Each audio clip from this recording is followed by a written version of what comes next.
So, syempre, lahat dadaan dito sa ritual na to, ang tinatawag nating nose reveal. So, after 1 week, syempre, bumalik siya sa ibang clinic natin.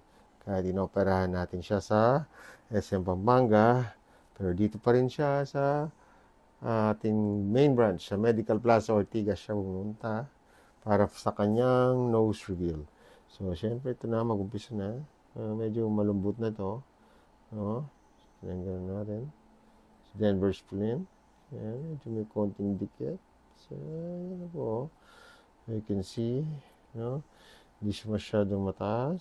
Just right. And then yung tip, no? Itong tip, yan na magdadala ng beauty ng nose niya. So, you could see the derotation of the nose. The tip projection, no? Not so high bridge. You can see inside view, front view. Can you turn your body a little bit sa kanya? And then up.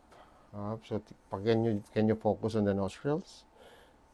Yan. So, pakita natin yung nostrils. Dito ka banda para makita nila na pantay yung nostrils niya.